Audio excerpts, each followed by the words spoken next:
नमस्कार। आज हम डिस्कस करेंगे हिमाचल प्रदेश जीके के important question. Himachal Pradesh GK के इंपॉर्टेंट क्वेश्चन जो है वो डिस्कस करेंगे। हर एक question exam point of view से इंपॉर्टेंट है और डेफिनेटली आने वाले एग्जाम्स में आपकी हेल्प करेगा, जैसे कि पहले भी करता रहा है। ये क्वेश्चन आपने पीजीटी फिजिक्स के एग्जाम में भी देखे होंगे और अभी हम डिटेल से डिस्कस करेंगे। डिटेल से इसलिए डिस्कस किए जाएंगे ताकि आने वाले पीजीटी के एग्जाम में कोई भी क्वेश्चन लिंक करके पूछा जाता है तो आपको जो है वो हेल्प मिल सके, और दो नंबर करके जो एक अच्छा स्कोर बनता है या पास होने में हेल्प मिलती है, वो हेल्प जो है वो आपको मिल सके यहाँ से। तो 2 नंबर को ध्यान में रखते हुए, मतलब एक क्वेश्चन 2 नंबर का हुआ तो 2 नंबर को हम ध्यान में रखते हुए जो है पूरी कोशिश कर रहे हैं कि एग्जाम में पास होना इजी हो जाए और ऊपर से पास होने के बाद एक अच्छा स्कोर जो है वो बन पाए। क्वेश्चन नंबर 1 से डिस्कशन को अभी स्टार्ट करेंगे। अगले क्वेश्चन में बोलते हैं the Himachal Pradesh Kaushal Vikas Nigam was created on. तो हिमाचल प्रदेश कौशल विकास निगम को जो था वो कब इसको क्रिएट किया गया था, कब इसकी स्थापना की गई थी, ये क्वेश्चन पूछा गया। हमने पहले भी मिशन एलाइड में ये डिस्कस किया था और ये क्वेश्चन एग्जाम में फिर उसके बाद पूछा गया था। ठीक है जी, तो पीजीटी वालों का तो बिल्कुल ठीक हुआ था जिन्होंने वो वीडियो देखकर पेपर दिया था। ये हिमाचल प्रदेश कौशल विकास निगम जो है वो स्टेट की एक कॉर्पोरेशन है और इसका जो निर्माण किया गया था वो किया गया था 14 सितंबर 2015 को। तो सितंबर 14 2015 ऑप्शन सी जो है वो सही आंसर हो जाएगा। इसके तहत ही आपने क्या ध्यान रखना है, इसके तहत ही जो है वो क्या किया जाता है, ट्रेनिंग दी जाती है यूथ्स को। अब ये जो ट्रेनिंग दी जाती है ना, एक तो दिया जाता है हिमाचल प्रदेश स्किल डेवलपमेंट प्रोजेक्ट चलाया गया है इसमें। तो ये हिमाचल प्रदेश, यहाँ पर मैं लिख देता हूँ Himachal Pradesh skill development project, ये किसकी सहायता से चलाया जा रहा है, ये एशियन डेवलपमेंट बैंक की सहायता से चलाया जा रहा है। और इसी में जो दूसरा चलाया गया है, इसमें जो स्टेट के द्वारा मैनेज किया जाता है प्रधानमंत्री कौशल विकास योजना 2.0 और 3.0, ये जो है वो चलाई गई है हिमाचल प्रदेश में स्किल को डेवलप करने के लिए इस कौशल विकास निगम के तहत।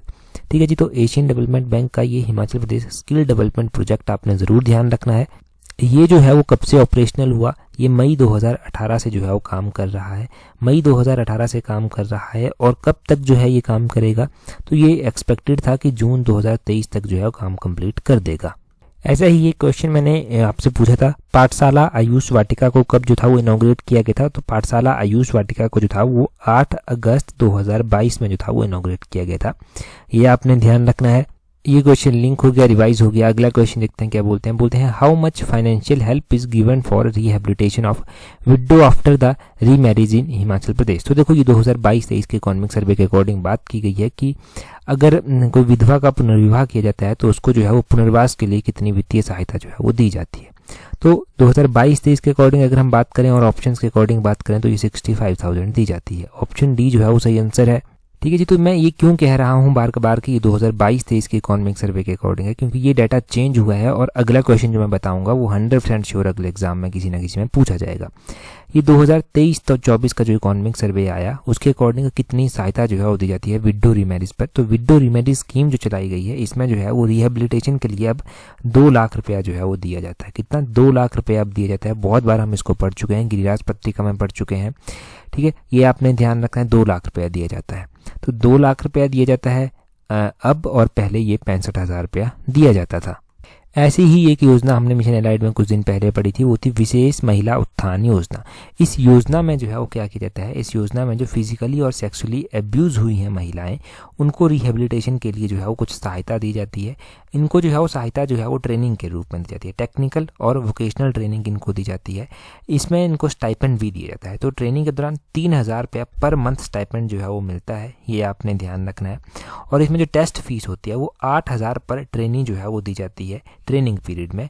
End of the training period आपने ध्यान रखना है कि ये 800 रुपया जो है वो फिर दिया जाता है पर ट्रेनिंग। ठीक है, टेस्ट फी जो दी जाती है इसमें, तो टेस्ट फी 800 रुपया दी जाती है। टेक्निकल और वोकेशनल ट्रेनिंग के लिए जो शायद स्टाइपेंड दिया जाता है वो 3,000 रुपया दिया जाता है। तो 800 रुपया, 3,000 रुपया, ये दोनों आपने ध्यान रखने हैं, ये दोनों ही इंपॉर्टेंट हो गए। तो ये दोनों योजनाएं लिंक हो गई ना, एक विशेष महिला उत्थान योजना, एक विडो रीमैरिज योजना। इसके अलावा हमने कल परसों क्या पढ़ा था, हमने कल परसों जो था वो पढ़ा था कि जो इंटरकास्ट मैरिज होती है उसमें भी तो अवार्ड दिया जाता है। तो इंटरकास्ट मैरिज में कितना इंसेंटिव दिया जाता है, इंटरकास्ट मैरिज में 50,000 रुपया इंसेंटिव जो है वो दिया जाता है, ये आपने ध्यान रखना है।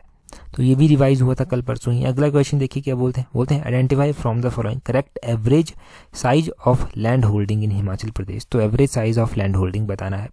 उससे पहले देखो पीजीटी का पेपर को बहुत थोड़े दिन अभी बच गए हैं, और जिन्होंने भी पीजीटी की टेस्ट सीरीज ज्वाइन की है उनके साथ ये पीडीएफ हमने पहले ही शेयर कर दी थी इस बार, ताकि वो प्रैक्टिस कर सकें। अनसॉल्व्ड पार्ट हमने शेयर करे थे, प्रैक्टिस कर सकें, और जैसे ही वो अगले दिन मॉर्निंग में वीडियो देखेंगे तो वो जो है वो आंसर पाएंगे और डिटेल में समझ पाएंगे, उनको अपनी कमियां पता चल जाएंगी। टेस्ट सीरीज तो प्रैक्टिस हो ही रही है, पर ये जो है ये पार्ट भी हम शेयर कर रहे हैं क्योंकि एग्जाम बहुत नज़दीक आ रहा है, और जैसे जैसे हम अपनी तरफ से हेल्प कर सकते हैं वो करने की कोशिश कर रहे हैं।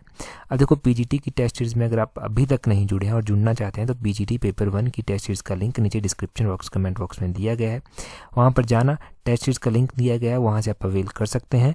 और अभी पेपर को बहुत कम दिन जो है रह गए हैं, जितनी मेहनत कर सकते हैं जी जान लगाकर मेहनत कीजिए, और एक बार फाइनल मेरिट लिस्ट में नाम आ गया तो उसके बाद मजे ही मजे हैं। अगला क्वेश्चन देखिए क्या बोलते हैं identify from the following the correct average size of land holding in Himachal Pradesh. तो करेक्ट क्या है ये आपको पता है ये कि 0.95% हेक्टेयर जो है ये है जो एवरेज लैंड होल्डिंग साइज है, 0.95 हेक्टेयर जो है ये है। एग्जामिनर ना क्वेश्चन कुछ और तरीके से भी पूछ रहा है, हमने देखा कि एग्जामिनर ने क्वेश्चन कुछ और तरीके से भी पूछे थे।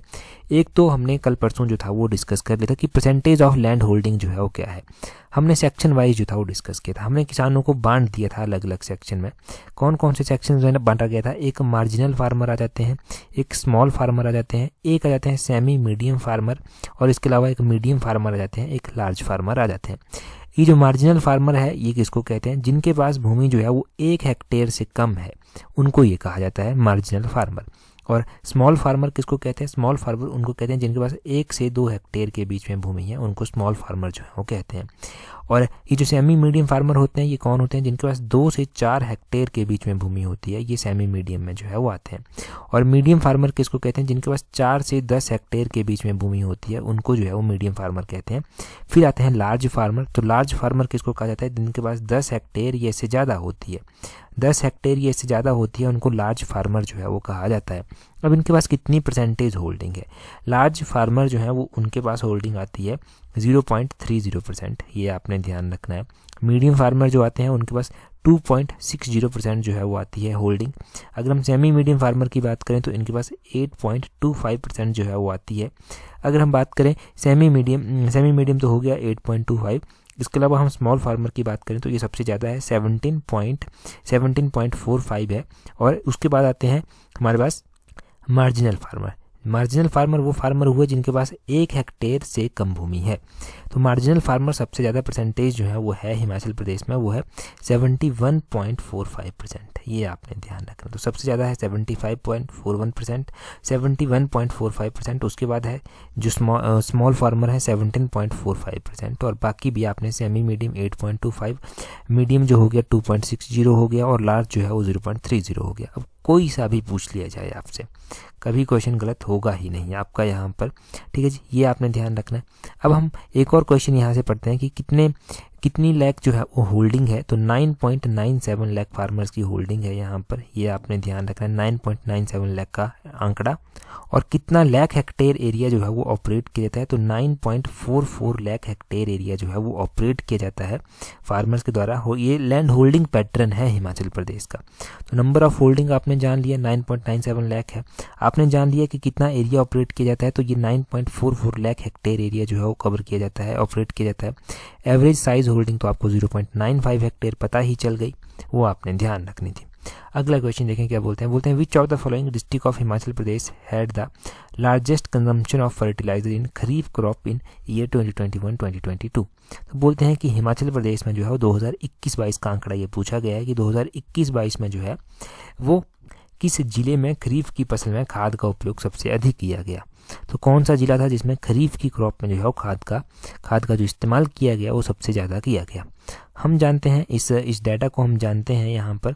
अब देखो ये हम डाटा जानेंगे, शिमला से स्टार्ट करेंगे जाना। शिमला में कितना किया गया, तो देखो शिमला में आपने ध्यान रखना है खरीफ की क्रॉप में जो है वो 4,400 मेट्रिक टन का जो है 4400 ये डाटा, ये जो है वो फर्टिलाइज़र का यूज़ किया गया। और कांगड़ा की अगर हम बात करें तो कांगड़ा में 3656 जो है वो किया गया। और उसके बाद कुल्लू की अगर हम बात करें, कुल्लू में कितना किया गया, कुल्लू में 2259 जो है वो किया गया, ये आपने ध्यान रखना है। और उसके बाद ऊना की अगर हम बात करें कि ऊना में कितना किया गया, तो ऊना में ये ज़्यादा था, 4538 था, 4538 था, ये आपने ध्यान रखना है। तो इतनी खाद जो है वो इन डिस्ट्रिक्ट्स में जो है उपयोग की गई। तो निम्नलिखित में से किस जिले में खरीफ की क्रॉप में खाद का उपयोग सबसे अधिक किया गया, तो खाद का उपयोग सबसे अधिक ऊना जिले में किया गया। ऑप्शन डी जो है वो ऊना जिला सबसे सही आंसर हो जाएगा। अगर हम ओवरऑल हिमाचल की बात कर लें कि 2021-22 में ओवरऑल हिमाचल में जो है वो खरीफ की फसल में कितनी खाद का इस्तेमाल किया गया, तो वो किया गया 26,369, ये आपने ध्यान रखना मैट्रिक टन में, ये किया गया खरीफ की क्रॉप में। ये खरीफ की क्रॉप में किया गया। अगर हम राबी की क्रॉप में बात करते हैं कि राबी की क्रॉप में कितना किया गया, तो राबी की क्रॉप में किया गया ज़्यादा था, 31,524 मैट्रिक टन था, ये आपने ध्यान रखना। ठीक है, अगर हम बात करते हैं ना राबी की क्रॉप में कि कौन से डिस्ट्रिक्ट में सबसे अधिक ये किया गया, तो राबी की क्रॉप में ये सबसे अधिक कौन से डिस्ट्रिक्ट में किया गया था, ये कांगड़ा डिस्ट्रिक्ट में सबसे अधिक किया गया था। कांगड़ा डिस्ट्रिक्ट में कितना किया गया था, कांगड़ा डिस्ट्रिक्ट में 4687 मैट्रिक टन जो था वो किया गया था इस्तेमाल। तो ये आपने जान लिया, राबी क्रॉप का भी जान लिया, खरीफ क्रॉप का भी जान लिया, खरीफ क्रॉप का आपने ओवरऑल हिमाचल का सबसे ज़्यादा जान लिया। क्वेश्चन यहाँ पर कहीं ना कहीं पर लिंक करेगा, संभावना कम है, परंतु किया तो डेफिनेटली हेल्प होगी। अगले क्वेश्चन में बोलते हैं मुख्यमंत्री Gram Kaushal Yojana covers which of the following category of persons in Himachal Pradesh. तो बोलते हैं कि ये जो मुख्यमंत्री ग्राम कौशल योजना है ये किस कैटेगरी को, कौन से वर्ग के व्यक्तियों को जो है वो हेल्प करती है, सहायता देती है। कोई जो मुख्यमंत्री ग्राम कौशल योजना है ना, ये इम्पॉर्टेंट योजना है और ये जो ट्रेडिशनल क्राफ्टमैन होते हैं, आर्टिस्ट होते हैं, उनकी सहायता करती है। ऑप्शन सी जो है वो सही आंसर है। पूरा जानते हैं मुख्यमंत्री ग्राम कौशल योजना जो है, इसको वैसे ग्राम कुशल योजना कहते हैं, कौशल नहीं, ग्राम कुशल योजना, ये आपने ध्यान रखना है। ग्राम कुशल योजना जो है ये जो ट्रेडिशनल शिल्पकार होते हैं ना, मतलब पारंपरिक जो शिल्पकार होते हैं, कारीगर होते हैं, उनको जो है वो शामिल करती है। इस योजना में ना उन ट्रेडिशनल क्राफ्टमैन और आर्टिशियंस को कवर किया जाएगा जो किसी भी कौशल विकास योजना के अंतर्गत नहीं आते, जिनको कहीं से भी फायदा नहीं मिलता, उनको यहाँ से फायदा दिया जाएगा। इसमें हर तरह की जो है वो कौशल योजना जो है वो शामिल है, जिसमें जो है वो देखो पारंपरिक कला हो गया, शिल्प हो गया, ये जो हिमाचल से रिलेटेड है वो सारी जो है वो शामिल की गई हैं। इसमें 3 से लेकर 6 महीनों तक चलने वाली जो है वो 31 जो है वो पारंपरिक पाठ्यक्रम यहाँ पर जोड़े गए हैं, जैसे कि कांगड़ा की जो थंका पेंटिंग है वो जोड़ी गई है, पत्थर और लकड़ी की नक्काशी जोड़ी गई है, लघु प्रतिकृति होती है, मंदिर हथकरघा होता है, चंबा रुमाल हो गया, लोहे का उपकरण बनाना हो गया, जूट हो गया, पाइप हो गया, बांस हो गया, ऐसे उत्पादन बनाना हो गया, यहाँ से उत्पाद बनाना हो गया। तो ये इस तरह के काम सिखाए जाते हैं। मतलब 3 से लेकर 6 महीनों तक की ट्रेनिंग होगी और इस योजना में जो है शामिल किया जाएगा। अब चलाई तो और भी बहुत सारी योजनाएं गई हैं ट्रेडिशनल क्राफ्टमैन और आर्टिशियंस के लिए, परंतु जो किसी भी योजना में कवर नहीं हुआ वो इस योजना में जो है वो कवर हो जाएगा। फिर ये कोशिश करने की सरकार ने जो है ये कोशिश की है यहाँ पर। अगला क्वेश्चन देखिए क्या बोलते हैं identify from the following the correct rank of district Kangra in environment in district good governance index 2021। आ गया वो फिर से डिस्ट्रिक्ट गुड गवर्नेंस, जो कि हमने जो अभी एक गिरिराज पत्रिका हमने अभी डिस्कस की ना, मई महीने का जो सेकंड पार्ट हमने डिस्कस किया था, डिस्ट्रिक्ट गुड गवर्नेंस इंडेक्स हमने वहाँ पर सारा का सारा कवर कर लिया है। और आपने जाना था कि 2021 का जो डिस्ट्रिक्ट गुड गवर्नेंस इंडेक्स था उसमें जो है वो 8 थीम्स जो था वो रखी गई थी मुख्य रूप से। कितनी थीम्स रखी गई थी उसमें? मुख्य रूप से जो था वो 8 थीम्स जो था वो रखी गई थी। अब इन 8 थीम्स में से जो था वो इनमें से एक थीम थी एनवायरनमेंट, और इस एनवायरनमेंट इंडेक्स में जो कांगड़ा डिस्ट्रिक्ट का रैंक रहा था वो क्या रहा था? इसमें कांगड़ा का रैंक तीसरा रहा था। ऑप्शन ए जो है वो सही आंसर है। इस एनवायरनमेंट इंडेक्स में कांगड़ा का रैंक तीसरा रहा था। सबसे पहला रैंक किसका रहा था? पहला रैंक बिलासपुर का जो था वो रहा था, ये आपने ध्यान रखना है। और सबसे लास्ट रैंक इस एनवायरनमेंट इंडेक्स में किसका रहा था? तो सबसे लास्ट रैंक जो था वो इस एनवायरनमेंट इंडेक्स में कुल्लू का जो था वो रहा था, ये आपने ध्यान रखना। मैं अभी थीम्स को रिवाइज नहीं करवाता हूँ, बिल्कुल आसान सा फैक्ट आपको रिवाइज करवाता हूँ, क्योंकि बेसिक से ही स्टार्ट करेंगे। डिस्ट्रिक्ट गुड गवर्नेंस इंडेक्स जो 2021 में निकाला गया उसमें सबसे पहला रैंक किसका डिस्ट्रिक्ट का था? कांगड़ा डिस्ट्रिक्ट का सबसे पहला रैंक। दूसरा रैंक किसका था? बिलासपुर का दूसरा रैंक था। तीसरा रैंक किसका था? ऊना का तीसरा रैंक था। चौथा रैंक हमीरपुर का था। पांचवा रैंक मंडी का था। छठा रैंक चंबा का था। सातवां रैंक शिमला का था। आठवां रैंक जो कि एग्जाम में पूछा भी गया था वो कुल्लू का था। नौवां रैंक सिरमौर का था। 10वां रैंक जो था वो किन्नौर का था और 11वां रैंक सोलन का था। 12वां रैंक लाहौल स्पीति का था। ये हर एक डिस्ट्रिक्ट का रैंक यहाँ पर आपको 2021 का याद होना चाहिए, डिस्ट्रिक्ट गुड गवर्नेंस इंडेक्स का। कोई भी चूक नहीं होनी चाहिए यहाँ पर। अगला क्वेश्चन देखिए क्या बोलते हैं which of the following temple of Himachal Pradesh is matched correctly with its district. तो कौन सा मंदिर करेक्टली मैच किया गया है? हम बात करते हैं यहाँ पर जो मगरू महादेव टेम्पल आता है ये कहाँ पर आता है? त्रिपुरा सुंदरी मंदिर कहाँ पर आता है? मनु मंदिर कहाँ पर आता है? पराशर टेम्पल कहाँ पर आता है? पराशर टेम्पल देखकर आप समझ गए होंगे कि सही आंसर तो पराशर टेम्पल ही है, क्योंकि ये मंडी में ही आता है। ऑप्शन डी आप सही आंसर कर देंगे। परंतु हमें तो बाकी मंदिरों के बारे में भी जानना है, वो मंदिर भी हमें कवर करने हैं। जैसे कि मनु टेम्पल हो गया, ये कांगड़ा में स्थित नहीं है। मनु टेम्पल जो है वो कहाँ पर स्थित है? फिर मनु टेम्पल जो है वो मनाली में पड़ता है। मनाली यानी कि डिस्ट्रिक्ट कुल्लू में जो है ये टेम्पल पड़ता है। तो इसका कहाँ क्या हो जाएगा? ये डिस्ट्रिक्ट कुल्लू में जो है वो पड़ता है। ठीक है, डिस्ट्रिक्ट कुल्लू में पड़ता है। चलो जी, हो गई बात। उससे आगे है त्रिपुरा सुंदरी मंदिर। अगर हम त्रिपुरा सुंदरी मंदिर की बात करते हैं कि ये त्रिपुरा सुंदरी मंदिर जो है वो कहाँ पर पड़ता है, देखो त्रिपुरा सुंदरी मंदिर जो है वो कुल्लू में पड़ता है। हमने पढ़ा है ये कुल्लू का मंदिर है, कुल्लू का मंदिर है, कुल्लू के नगर में पड़ता है और पैगोडा आर्किटेक्ट स्टाइल में बना हुआ है। ये हमने पढ़ा है इसके बारे में। इसके अलावा हमें पराशर मंदिर के बारे में भी तो पढ़ा है कि ये मंडी में स्थित है और पैगोडा आर्किटेक्ट स्टाइल में ही बना हुआ है। ठीक है जी, तो अभी इसके बाद हमारे पास जो मंदिर बच जाता है वो कौन सा मंदिर है? वो है मागरू महादेव टेम्पल। तो ये मागरू महादेव टेम्पल जो है वो कहाँ पर पड़ता है? आपको पता होना चाहिए कि ये जो मागरू महादेव टेम्पल है ना, ये भी पैगोडा आर्किटेक्ट स्टाइल में ही बना हुआ है और मंडी डिस्ट्रिक्ट में जो है ये स्थित है। कहाँ पर जी? मंडी डिस्ट्रिक्ट में जो है ये स्थित है। ठीक है, ये टेम्पल जो है वो हमारे लगभग कवर हो गए यहाँ से जो हमने जाने। ठीक है जी, अभी हम ये भी जान लेते हैं कुछ बाकी मंदिर भी हैं हमारे पास। यहाँ पर मनु टेम्पल भी रह गया। मनु टेम्पल भी पैगोडा आर्किटेक्ट स्टाइल में ही बना हुआ है, इसका भी ध्यान रखना। मंदिर सारे के सारे ये पैगोडा आर्किटेक्ट स्टाइल के ही हैं, चारों के चारों। जैसे कि बिजली महादेव मंदिर हो गया, कुल्लू में पड़ता है, पेंट रूफ आर्किटेक्ट स्टाइल में जो है वो बना हुआ है, वो आपने ध्यान रखना है। आपने ध्यान रखना है। इसके अलावा जो है वो डिस्ट्रिक्ट चंबा का शक्ति देवी टेम्पल हो गया, पेंट रूफ आर्किटेक्ट स्टाइल में बना हुआ है, छतराड़ी में स्थित है। लक्षणा देवी टेम्पल भी हमने पढ़ा है कि ये भी पेंट रूफ आर्किटेक्ट स्टाइल में ही जो है वो बना हुआ है, चंबा में ही स्थित है। लक्ष्मी नारायण मंदिर जो कि ग्रुप ऑफ 6 टेम्पल जो है जिसको कहते हैं, 6 मंदिरों का समूह कहते हैं, वो शिखर आर्किटेक्ट स्टाइल में जो है वो बना हुआ है। 6 मंदिरों से आपको 84 मंदिर भी याद आने चाहिए। 84 मंदिर कहाँ पर स्थित है? वो भरमौर चंबा डिस्ट्रिक्ट में जो है वो स्थित है, वो आपने ध्यान रखना है। भूतनाथ मंदिर जो है वो कहाँ पर स्थित है? भूतनाथ मंदिर जो है वो मंडी में स्थित है। भूतनाथ मंदिर शिखर आर्किटेक्ट स्टाइल में जो है वो बना हुआ है, वो आपने उसके बारे में ध्यान रखना है। ठीक है जी, तो ये मंदिर आपने जान लिए, इंपॉर्टेंट फन टेम्पल है सारे के सारे, इनको ध्यान रखना, ये गलत नहीं होने चाहिए। अगला क्वेश्चन देखिए क्या बोलते हैं यहाँ पर which of the following pass connects Kangra and Chamba district of Himachal Pradesh. बिल्कुल ही आसान क्वेश्चन है कि कांगड़ा और चंबा डिस्ट्रिक्ट को जो है वो कौन सा दर्रा इनमें से जोड़ता है। देखो दर्रों की अगर हम बात करें ना तो चंबा और कांगड़ा को उनमें से कौन सा दर्रा जो है वो जोड़ता है? तो वारू दर्रा चंबा को कांगड़ा से जोड़ता है। ऑप्शन डी जो है वो सही आंसर आ जाएगा। बिल्कुल आसान क्वेश्चन हो गया। अब एग्जामिनर को जो है वो क्या करना है, वो थोड़ा सा क्वेश्चन टफ कर देना है। तो वो क्या पूछ लेगा? वो ये नहीं पूछेगा कि किसको किसके साथ जोड़ता है, वो ये पूछ लेगा कि इस दर्रे का जो है वो एल्टीट्यूड कितना है, कितनी ऊंचाई पर जो है ये दर्रा स्थित है। तो वारू दर्रे की हम बात कर लेते हैं, ये लगभग 3870 मीटर 3870 मीटर एल्टीट्यूड पर जो है वो स्थित है, ये ध्यान रखना है। यहाँ पर हमारे पास और भी दर्रे दिए गए हैं, जैसे कि हमारे पास साच दर्रा जो है वो दिया गया है। अब साच दर्रे का एल्टीट्यूड कितना है और ये किसको किसके साथ जोड़ता है? ये चंबा को पांगी के साथ जोड़ता है और साच दर्रे का एल्टीट्यूड है 4395 मीटर, ये ध्यान रखना है। और यहाँ पर जो है वो सिंका पास दिया गया है। ये सिंका पास जो है वो कहाँ पर स्थित है? ये किन्नौर को गढ़वाल साइड से जो है जोड़ता है और इसका एल्टीट्यूड कितना है?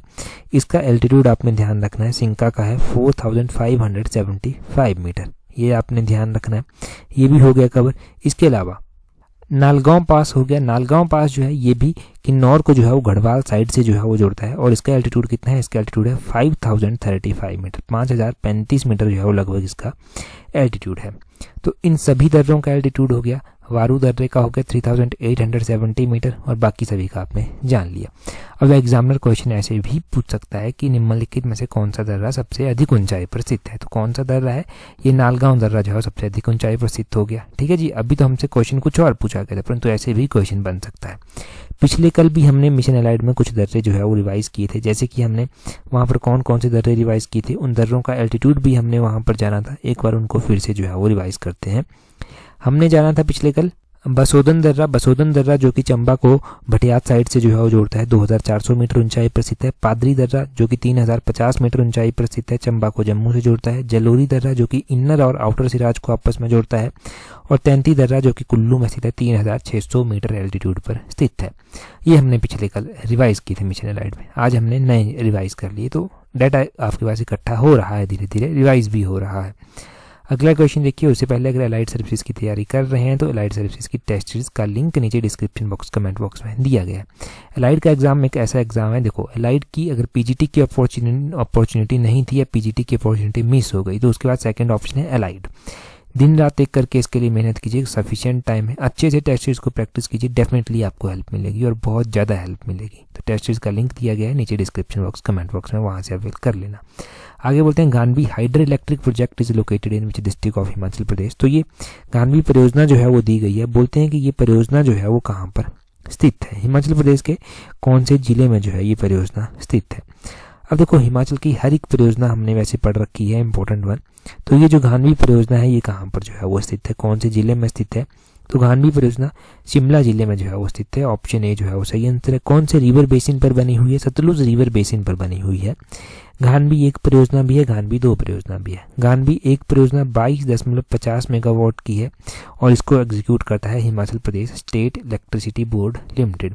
गानवी दो परियोजना जो है वो 10 मेगावाट की है। गानवी दो परियोजना को भी Himachal Pradesh state electricity board ही जो है वो एग्जीक्यूट करता है। बाकी देखो गानवी से ना मुझे चमेरा परियोजना भी याद आ गई। चमेरा एक परियोजना है, चमेरा दो परियोजना है। ये दोनों परियोजनाएं डिस्ट्रिक्ट चंबा में ही जो है वो स्थित है, डिस्ट्रिक्ट चंबा में स्थित हैं और ये जो है वो कौन से रिवर बेसिन पर जो है वो बनी हुई हैं। तो ऑब्वियसली डिस्ट्रिक्ट चंबा में रावी नदी बहती है, रावी नदी बेसिन पर जो है ये बनी हुई है। वैसे डिस्ट्रिक्ट चंबा में चेनाब भी बहती है, परंतु ये रावी नदी बेसिन पर जो है वो बनी हुई है।